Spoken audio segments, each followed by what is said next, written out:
National cyber crime investigation agency کے حوالے کر دیا گیا۔ اس کے بعد national cyber crime investigation agency نے ایک خط لکھ کر محمد علی مرزا کے بارے میں اسلامی نظریاتی کونسل کی رائے طلب کی، اور اسلامی نظریاتی کونسل نے 24 ستمبر کو اپنے ابتدائی فیصلے میں کہہ دیا کہ محمد علی مرزا کے کئی بیانات میں ایسے جملے موجود ہیں جو محض نقل کفر پر مشتمل ہے مگر کسی شرعی مقصد کے بغیر کہے گئے ہیں۔ اس بنا پر ان کا یہ طرز عمل سخت تعزیری سزا کا مستحق ہے، اور چونکہ یہ عمل انہوں نے بار بار دہرایا ہے اس لیے ان کا جرم مزید سنگین صورت اختیار کر گیا ہے۔ ان کا بیان قرآن پاک کی توہین، مانوی تحریف کے زمرے میں بھی آتا ہے اور توہین رسالت کو بھی مستلزم ہے، لہٰذا اس پر آئند دفعات میں توہین قرآن کی دفعہ بھی شامل کی جائے۔ محمد علی مرزا کا بیان فساد فی الارض کو پھیلانے کا باعث ہے۔ نیشنل سائبر کرائم ایجنسی کی طرف سے جو مراسلہ بھیجا گیا اسلامی نظریاتی کونسل کو، تو انہوں نے جواب دیا کہ مرزا جہلمی نے گستاخی کی ہے اور قرآن پاک کی توہین کی ہے۔ اس بات پر مرزا کے چیلوں کو بہت دکھ ہوا ہے، حالانکہ پہلے مرزا کے چلے اور بالخصوص ارشاد بھٹی، یعنی یہ خفیہ بات تھی، نیشنل سائبر کرائم ایجنسی والوں نے خفیہ طور پر یہ اسلامی نظریاتی کونسل کو مراسلہ بھیجا، لیکن یہ ارشاد بھٹی کو کیسے پتہ چلا؟ معلوم ہوا کہ اس خفیہ کام میں بھی ان کا ہاتھ تھا، اور ارشاد بھٹی یہ واویلا مچا رہا تھا کہ دیکھیے جناب، اسلامی نظریاتی کونسل کی طرف سے بڑا اچھا مثبت جواب آئے گا، مطلب یہ چاہ رہے تھے کہ جناب عالم بالکل مرزا کو کلین چٹ ملے گی اور ہم بھنگڑے ڈالیں گے، ٹھیک ہے۔ اب وہاں جو لینے کے دینے پڑ گئے، انہوں نے کہا اس پر اور پرچے ہونی چاہیے، اس نے تو قرآن کی توہین کی ہے۔ اب سارے مل کے اب اسلامی نظریاتی کونسل کے پیچھے پڑ گئے ہیں، جی آپ کا یہ کام نہیں ہے، آپ کی حدود نہیں ہے۔ بھائی نیشنل سائبر کرائم ایجنسی نے ان کو مراسلہ بھیجا ہے کہ آپ اپنی رائے دیں، انہوں نے اپنی رائے دی ہے۔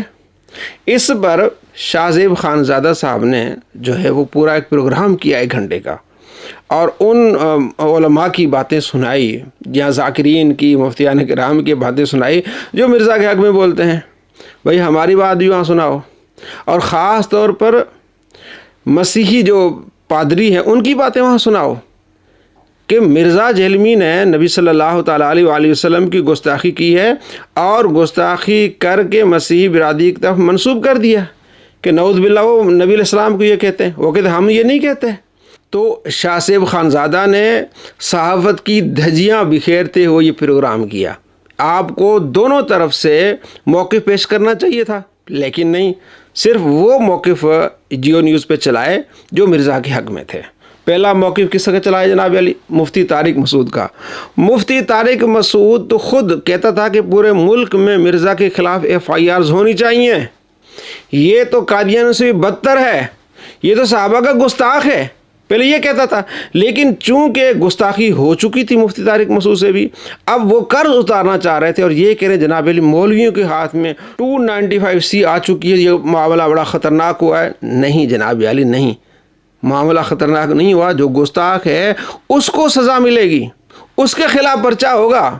یہ ذرا دیکھیے کہ شاہ زیب خانزادہ نے سب سے پہلے مفتی طارق مسعود کی بات سنائی ہے، وہ سنیں، پھر ہم آپ کو اس کی تفصیل بتاتے ہیں۔ یہ جو 295C کا قانون ہے نا، یہ ایسا لگتا ہے کہ شدت پسند مولویوں کے ہاتھ میں دشمنی نکالنے کا ایک کھلواڑ بن چکا ہے۔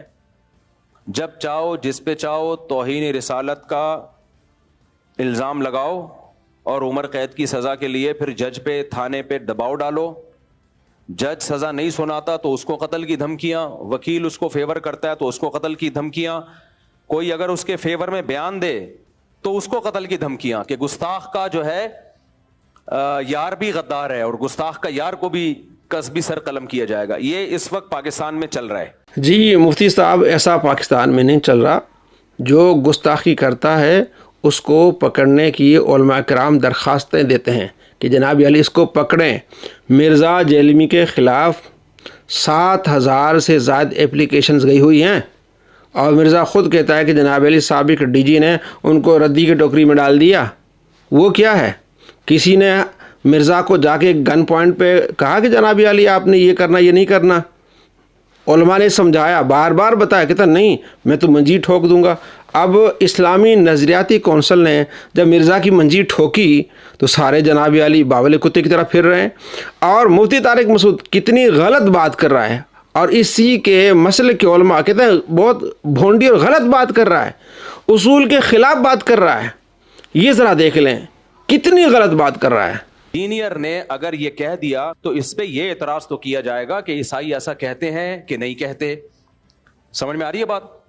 یہ اعتراض تو کیا جائے گا، تو آپ ریفرنس دیں وغیرہ وغیرہ. یہ اعتراض نہیں کیا جائے گا کہ انجینئر نے نبی کی توہین کی ہے، کیونکہ انجینئر علی مرزا نے خود معاذ اللہ نقل کفر نہیں کہا ہے، کسی اور کی طرف نسبت کی ہے. کسی اور کی طرف نسبت کرنے سے انسان توہین رسالت کا مرتکب نہیں ہو جاتا. 295C اس پہ نہیں لگتا. کیسی بے وقوفی کی باتیں کر رہا ہے، اس پر 295C نہیں لگے گی. یہ تو اعتراض کیا جائے گا کہ مسیح برادری ایسا کہتے ہیں کہ نہیں کہتے. یہ اعتراض نہیں کیا جائے گا کہ مرزا جہلمی جو ہے وہ گستاخ رسول ہے. کیوں بھائی؟ سب سے پہلے یہ دیکھا جائے گا کہ مسیحی برادری کہتے ہیں کہ نہیں کہتے. وہ کہتے ہیں ہم نہیں کہتے، تو اس نے اپنی طرف سے گستاخی بنائی، نبی صلی اللہ تعالیٰ علیہ وآلہ وسلم کا گستاخ بنا، تو اس پر 295C لگے گی، کیونکہ وہ کہتے ہیں ہمارا عقیدہ نہیں ہے، ہم نے بات نہ کہی ہے نہ لکھی ہے. تو مرزا کو بچانے کے لیے کس طرح مفتی صاحب پینترے بدل رہے ہیں، اصل میں قرض اتار رہے ہیں کیونکہ اس پہ بھی لگنی تھی. تو یہ اپنا بچاؤ بھی کر رہے ہیں، مرزا کے بچاؤ بھی کر رہے ہیں. اور میں آپ کو بتاؤں کہ یہ جو 295C کی بات کر رہا ہے، اس نے تو کہا ہے کہ یہ قادیانیوں سے بدتر ہے مرزا جہلمی، یہ صحابہ کا گستاخ ہے، اور پورے ملک میں اس کے خلاف FIRs ہونی چاہیے. وہ کدھر گیا مفتی طارق؟ مرزا اپنی زبانی یہ ساری باتیں بتا رہا ہے، یہ ذرا دیکھ لیں. انہوں نے کہا کہ انجینئر کو بٹھایا گیا ہے صرف صحابہ پر بھونکنے کے لیے. پھر انہوں نے ایک ویڈیو میں کہا کہ خدا کی قسم یہ بہت بڑی گستاخی ہے اور یہ بندہ ہمیں نہیں چاہیے میرے بارے میں. پھر انہوں نے ایک ویڈیو میں کہا کہ پورے ملک میں اس کے خلاف FIRs کٹواؤ. پھر انہوں نے کہا کہ انجینئر اور اس کے سٹوڈنٹس قادیانیوں سے زیادہ ڈھیٹ ہیں، قادیانیوں سے زیادہ ڈھیٹ ہیں. پھر انہوں نے مجھے پاگل بھی ڈکلیئر کیا. یہ مرزا جہلمی کہہ رہا ہے کہ مفتی طارق مسعود نے میرے بارے میں یہ باتیں کہی ہیں کہ پورے ملک میں اس کے خلاف FIRs ہونی چاہیے. دوسری طرف مفتی طارق مسعود کہہ رہا ہے کہ یہ 295C شدت پسند مولویوں کے ہاتھ میں آ گیا ہے. بھائی یہ تو تم خود کہہ رہے تھے کہ یہ گستاخی ہے، یہ گستاخی کر رہا ہے، اس کے خلاف پورے ملک میں FIRs ہونی چاہیے. وہ کون سی FIRs ہوں گی؟ یہی ہوں گی نا کہ اس نے صحابہ کی گستاخی کی ہے. اور تم کہہ رہے ہو کہ یہ بندہ ہمیں نہیں چاہیے، یعنی اس کو اڑا دینا چاہیے، یہ پاگل ہے. تو یہ تو تمہارے فتوے سے پہلے، اب کیسے بدل گئے؟ کیونکہ تم قرض اتارنا چاہ رہے تھے اور تیرے مسلک کے بھی لوگ تیرے خلاف ہیں کیونکہ تو غلط بات کر رہا ہے. تو نے جھوٹا انداز اپنایا ہے کہ جناب یہ تو اعتراض کیا جائے گا کہ مسیح ایسا کہتے ہیں کہ نہیں کہتے. یہ اعتراض نہیں کیا جائے گا جناب مرزا جہلمی جو گستاخ. کیوں؟ یہ پہلے دیکھا جائے گا کہ مسیح نے کہا ہے کہ نہیں کہا. اگر انہوں نے نہیں کہا تو اس نے گستاخی بنائی، یہ گستاخ ہے. دوسرا جناب علی جو شاہ زیب خانزادہ نے 7 یعنی 8 لوگوں کی اس میں ویوز دی، ہم 3 کا ذکر کریں گے. دوسرے فضل ہمدرد، وہ کہتا ہے یہ بے ادبی ہے نبی علیہ السلام کی، مرزا نے بے ادبی کی ہے لیکن میں اسے گستاخ نہیں کہوں گا. کمال کی بات ہے. یہ ذرا آپ دیکھ لیں. جو طریقہ ہے وہ یہ ہے کہ یہ رسول اللہ کی شان میں نہیں ہونا چاہیے تھا. آپ کی نیت پہ شک نہیں ہے. میں یعنی حلفیہ یہ بات کہہ سکتا ہوں کہ انجینئر مرزا صاحب حافظہ اللہ برادر عزیز وہ گستاخ رسول نہیں ہے. وہ رسول اللہ صلی اللہ علیہ وآلہ وسلم کی شان میں گستاخی کا سوچ بھی نہیں سکتا. وہ محب اہل البیت ہے، وہ شخص ہے کہ جو رسول اللہ صلی اللہ علیہ وآلہ وسلم کے لیے جان دے دے گا. لیکن یہ جملہ ایسا ہے کہ جس کو یہ طبقہ جو ان کا مخالف ہے اور حاسد ہے اسے بنا سکتے اور آپ اس کی وضاحت نہیں کر سکتے. بلا شک و شبہ یہ جو جملہ تھا، یہ جو الفاظ ہیں، یہ رسول اللہ صلی اللہ علیہ وآلہ وسلم کی شان میں، آپ کی بارگاہ میں بے ادبی. لیکن میں اس کو گستاخی نہیں کہوں گا. میں یہ نہیں کہوں گا کہ یہ گستاخ ہے یا یہ شخص توہین کی کر دی ہے، اس نے یہ کر دی. اس کی وجہ یہ بتاتا چلوں میرا کوئی حق نہیں پہنچتا کہ میں کسی کو گستاخ رسول ڈکلیئر کروں. میرا کوئی حق نہیں پہنچتا کہ میں اسے گستاخ رسول ڈکلیئر کروں. دکھائیں آپ کو اپنے بیانات. مرزا کو تم نے کیا کہا تھا کہ کل یہ کہے گا کہ اللہ جیسا ہے کوئی نہیں، نبی تو شے کوئی نہیں. تم نے کہا تھا کہ گستاخی ہو جائے گی تمہاری. تم نے پھر مرزا نے تمہیں کیا جواب دیا تھا وہ بھی میں آپ کو دکھانے والا ہوں. پول کھولنے والا ہوں آپ کے بھی مفتی ہمدرد صاحب. جناب وہ عاشق رسول ہیں، وہ اہل بیت کے محب ہیں، وہ کیسے گستاخی کر سکتے ہیں؟ اس نے کہا نہیں نبی علیہ السلام کو چھوکرا. جب اس کو چھوکرا کہا گیا، کہتا یہ بازاری زبان ہے اور وہی بظاہری زبان اس نے نبی صلی اللہ تعالیٰ علیہ وآلہ وسلم کے بارے میں نہیں بولی، یہ گستاخی نہیں کی. نبی علیہ السلام کی نماز کو فالتو نہیں کہا اس نے. آپ صلی اللہ تعالیٰ علیہ وآلہ وسلم کی نماز کی اس نے توہین نہیں کی. تو یہ بھی اپنے آپ کا بچاؤ کر رہا ہے، کیونکہ اس نے بھی حضرت ابوبکر صدیق کی توہین کی ہوئے ہے، صحابہ کا بھی یہ گستاخ ہے، یہ سارے ملے ہوئے ہیں. آج جو ہائی کورٹ میں ایک خاکی صاحب گئے ہیں تو وہ بھی مرزا کی دفاع کے لیے نہیں گئے، وہ اپنے آپ کو بچانے کے لیے گئے ہیں کہ اسلامی نظریاتی کونسل جو ہے اس نے تو کہہ دیا کہ یہ مرزا نے توہین کی، گستاخ ہے. تو وہ کہہ رہا ہے کہ جناب کل میں نہ پکڑا جاؤں، میں نے بھی کتاب لکھی ہے کہ نعوذ باللہ اللہ کے فریب اس طرح کچھ نام لے رہا تھا. تو اپنے آپ کو بچانے کے سارے ان کے سلسلے ہیں. اب میں آپ کو مفتی فضل ہمدرد کا وہ کلپ دکھانے والا ہوں جس پر مرزا نے اس کو گالیاں دی اور برا بھلا کہا اور کہا تم مجھے جو ہے وہ گستاخ کہنا چاہتے ہو، اور پھر مرزا نے وہ گستاخی کر بھی دی. یہ ذرا مفتی فضل ہمدرد کا بعد میں کلپ دیکھیے، اس کے ساتھ جڑا ہوا ہے، اور مرزا کا کلپ آپ یہ دیکھ لیں. تم لوگ یہ جھوٹ بولتے ہو کہ ہم علی بھائی سے علمی اختلاف کرتے ہیں تو علی بھائی جو ہے وہ ہمیں آگے بدوائیں دیتے ہیں. وہ ظالموں، علمی اختلاف کون سا کیا ہے تم لوگوں نے؟ تم نے سیدھا سیدھا کہا کہ یہ شخص تعظیم رسول نہیں کرتا، اور جھوٹ بولتے ہو اپنی طرف سے یہ بات کر کے کہ جی انجینئر صاحب کل کو پھر آپ یہ بھی کہیں گے کہ اللہ کے جیسا ہے ہی کوئی نہیں، تو نبی تے شاہی کوئی نہیں، اور جھوٹو تم پہ اللہ کی لعنت ہو. رکو ذرا، صبر کرو. کیونکہ توحید کا مطلب ہی ہے کہ اللہ کے سوا کوئی پیغمبر، کوئی فرشتہ، کوئی بزرگ، کوئی بابا، شاہی کوئی نہیں. توحید کا تو مطلب ہی یہی ہے کہ کوئی انسان اپنا پیشاب بھی نہیں روک سکتا، خواہ وہ پیغمبر ہو یا ہم انسان ہو. اور مجھے مولانا اسحاق صاحب کا وہ جملہ ہمیشہ یہ آیت پڑھتے ہوئے یاد آتا ہے. بعض اوقات تو وہ فی البدی ایسے جملے بولتے تھے جاندار. ایک گفتگو میں انہوں نے فرمایا کہ بھئی جب توحید بیان ہوگی تو گستاخی تو آٹومیٹکلی ہو جائے گی، کیونکہ توحید کا مطلب ہی ہے کہ اللہ کے سوا کوئی پیغمبر، کوئی فرشتہ، کوئی بزرگ، کوئی بابا، شاہی کوئی نہیں. توحید کا تو مطلب ہی یہی ہے کہ کوئی انسان اپنا پیشاب بھی نہیں روک سکتا، خواہ وہ پیغمبر ہو یا ہم انسان ہو. یہ لوگ تو ڈائریکٹ مجھے کہہ رہے ہیں تعظیم رسول کو نہیں، یہ شیطانی توحید بیان کرتا ہے، اور اپنی طرف سے جی. اور پھر وہ ساتھ کہہ رہے ہیں کہ جی وہ علی بھائی کی ہم اس بات کے ساتھ تو ایگری کرتے ہیں کہ جی نبی کے جیسا ہے ہی کوئی نہیں، بابے تے شاہی کوئی نہیں. لیکن یہ کیا بات ہوئی کل کو یہ کہے کہ جی اللہ کے جیسا ہے ہی کوئی نہیں، نبی تے شاہی کوئی نہیں. اور لعنت ہو تمہاری سوچ کے اوپر. میرا یہ جملہ اس میں یاد رکھیے گا کہ یہ تو انجینئر صاحب نے کہا ہے کہ بابے تے شاہی کوئی نہیں اور نبی کے جیسا ہے کوئی نہیں، اس پر ہمارا یقین ہے، ہمارا اعتماد ہے، ہماری سپورٹ ہے، فل سپورٹ ہے. لیکن شیطان نے اس سے پہلے ایک جملہ کہا تھا، شیطان نے کہا تھا اللہ کے جیسا تو ہے ہی کوئی نہیں، آدم تو شے ہی کوئی نہیں. کہ آدم کی تعظیم کا انکار کیا اور اللہ کی اس توحید اور کبریائی کا اعتراف کیا، شیطان نے کیا ہے. اور میں خوف رکھتا ہوں، مجھے اس بات کا اندیشہ ہے کہ انجینئر صاحب اس توحید کے اندر چلتے چلتے کئی شیطان کے متبع ہو کر مفتی صاحب کی آواز کلیئر نہیں آ رہی. اور میں خوف رکھتا ہوں، مجھے اس بات کا اندیشہ ہے کہ انجینئر صاحب اس توحید کے اندر چلتے چلتے کئی شیطان کے متبع ہو کر مفتی صاحب کی آواز کلیئر نہیں آ رہی. جھوٹو اپنی شیطانی خرافات کو میرے منہ میں ڈالتے ہو، شرم نہیں آتی تم لوگوں کو؟ شرم نہیں آتی تم لوگوں کو؟ یہ کس کو کہہ رہا ہے؟ مفتی فضل ہمدرد کو کہہ رہا ہے، جس کے مرزا نے ہاتھ چومے تھے. اور مفتی فضل ہمدرد کیا کہہ رہا ہے؟ یہ شیطان کا متبع ہو جائے گا، شیطان کا پیروکار ہو جائے گا، اور یہ کہے گا کہ اللہ کے جیسا ہے کوئی نہیں، نبی تو شے کوئی نہیں. یہ مفتی فضل ہمدرد نے کہا کہ اب یہ شیطانی توحید بیان کرنے لگا ہے.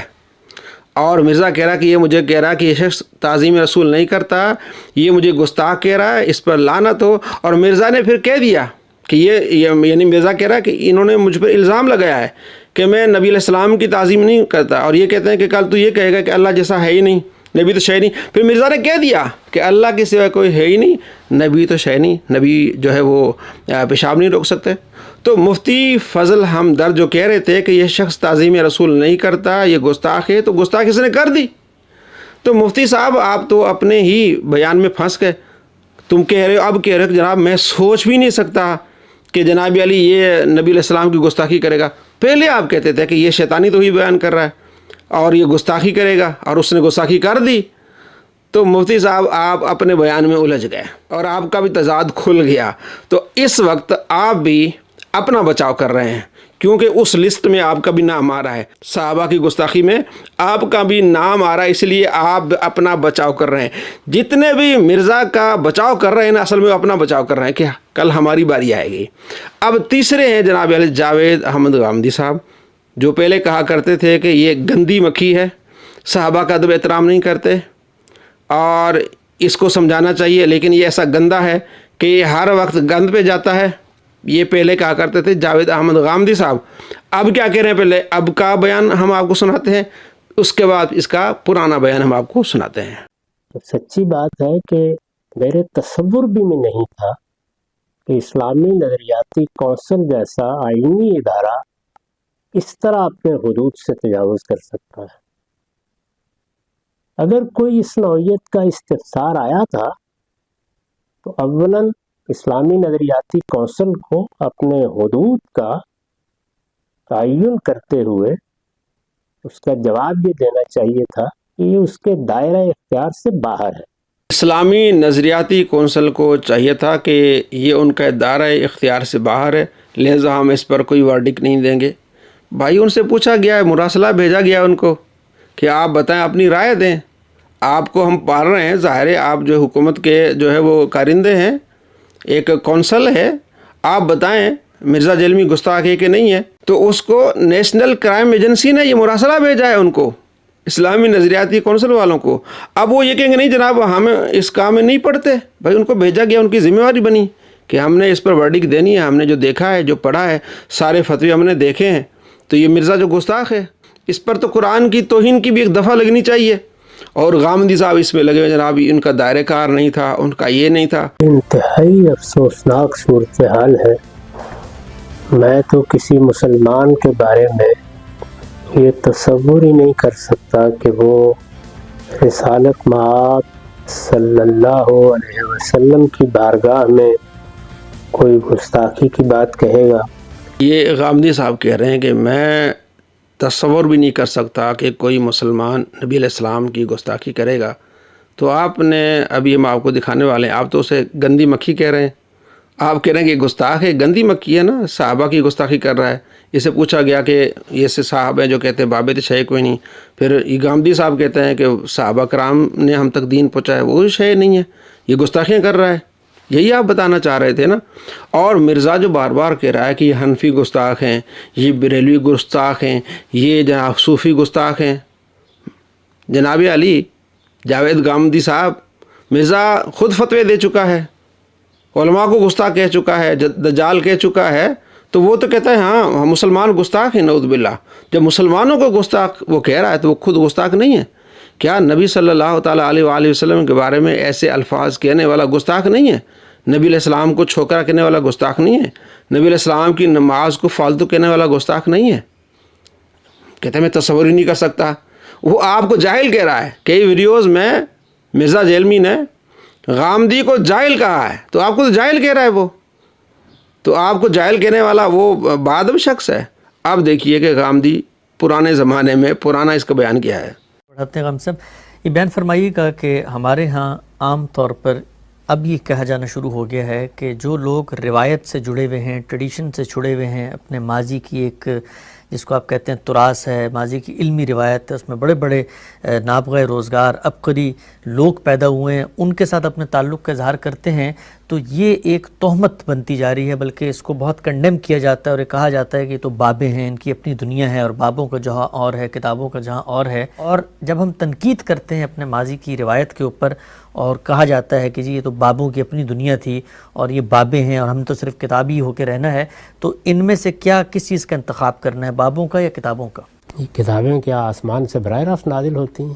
ان کو بھی لوگوں نے لکھا ہے نا، تو آپ لوگوں سے بے نیاز کیسے ہو سکتے ہیں؟ اپنے دین کو دیکھ لیجئے، صحابہ کرام کو قرآن دیا گیا، وہ انسان ہی تھے نا، ہمارے بزرگ تھے، ان کو قرآن مجید دیا گیا، وہ اس قرآن مجید کو پاتے ہی نہ، وہ اس کو اٹھا کر پس پش ڈال دیتے، وہ اس کو آگے منتقل ہی نہ کرتے، تو آج آپ کے پاس یہ پہنچ جاتا۔ ہمیں تو ان کے سامنے اپنے تسلیم کا سر ہر وقت جھکائے رکھنا چاہیے کہ اس جماعت نے، اس خیر امت نے اللہ کے آخری پیغمبر سے یہ چیز پائی اور اس کے بعد اپنے اجماع سے اس کو آگے منتقل کر دیا۔ ہمارے پاس اللہ کی کتاب موجود ہے، ہمیں حق حاصل ہے کہ اس کی روشنی میں ہر بزرگ کی بات کی تنقید کریں، ہر بزرگ کی بات کے اندر اتر کر دیکھیں اس میں کیا صحیح ہے کیا سقیم ہے، لیکن یہ کہ ہم ان کی خدمات کو نظر انداز کر دیں اور پھر یہ کہ اس طرح کے آدمی بن کر رہ جائیں کہ جس طرح سے ایک غلاظت کی مکھی ہے کہ وہ یہ دیکھتی ہے کہ اچھا کس جگہ پر غلاظت ہے، مجھے وہیں جا کے بیٹھنا ہے، تو انسان کو شہد کی مکھی بننا چاہیے. اس میں بہت پھول ہیں، ہماری روایت میں گل و گلزار ہیں، لالا زار ہیں. شہد کی مکھی بننا چاہیے، غلاظت کی مکھی نہیں بننا چاہیے. تو غلاظت کی مکھی کس کو کہا؟ مرزا جہلمی کو. مرزا جہلمی کو غلاظت کی مکھی کہا، اور صحابہ کی باتیں نہیں مانتا، ان کو بابی کہتا ہے. تو یہ بھی گستاخ ہوا کہ نہیں ہوا؟ جو ہم صاحب آپ خود کہہ رہے ہیں غلاظت کی مکھی یہ، تو غلاظت کی مکھی سے ہر چیز کی توقع کی جا سکتی ہے، کسی بھی گند پہ بیٹھ سکتی ہے. اس نے گستاخی کی ہے، لہٰذا آپ کا یہ کہنا کہ اسلامی نظریاتی کونسل کا حق نہیں بنتا، ان کی حدود و قیود ہیں، ان کو یہ نہیں کرنا چاہیے. تو آپ نے جو فتویٰ دیا اور آپ کی شاگرد نے الیاس نے جو فتویٰ دیا کہ یہ جناب علی گستاخ نہیں ہے، تو وہ کس بیس پر آپ نے فتویٰ دیا؟ آپ مفتی ہیں، آپ کو حق بنتا ہے، آپ کا شاگرد یہ مفتی ہے. تو آپ ایک اسلامی اسکالر ہیں. مفتی ایک بہت الگ ایک درجہ ہوتا ہے، وہ ریسرچ کرتے ہیں، ان کی تحقیق ہوتی ہے، وہ استاد کے سامنے ایک تو پہلے کورس کرتے ہیں، پھر وہ پریکٹس ہوتی ہے کئی سال. کئی ایسے مفتی ہیں جو پریکٹس نہیں کرتے، وہ فتویٰ بھی نہیں دیتے. تو جناب علی آپ تو ایک اسلامی اسکالر ہیں، تو آپ نے فتویٰ کیسے دے دیا؟ کیا آپ کی حدود قیود تھی؟ آپ ہیں فتویٰ کے اہل، آپ کا شاگرد ہے فتویٰ کے اہل، تو آپ اپنی حدود قیود آپ یاد نہیں رکھتے. اور جو 20 ارکان ہیں جس میں ججز ہیں، علماء کرام ہیں، پڑھے لکھے لوگ ہیں، انہوں نے دیکھا کہ یہ ہم سے مراسلہ ہمیں بھیجا گیا کہ آپ اپنی رائے دیں. انہوں نے اپنی رائے دی کہ یہ گستاخ ہے. تو اسلامی نظریاتی کونسل کے اس بم نے مرزا جہلمی کے حواریوں پر بہت بڑا برا اثر ڈالا ہے، اور یہ جو ہے وہ منہ چھپاتے پھر رہے ہیں اور جا کے اب ٹکرے مار رہے ہیں کہ جناب کسی لحاظ سے اس کو ختم کرایا جائے، اس کو ادھر کرایا جائے.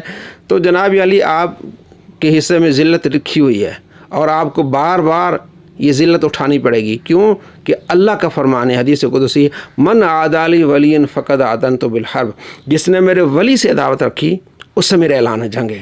تو اس نے ولیوں کو دجال کہا تھا، نعوذ باللہ.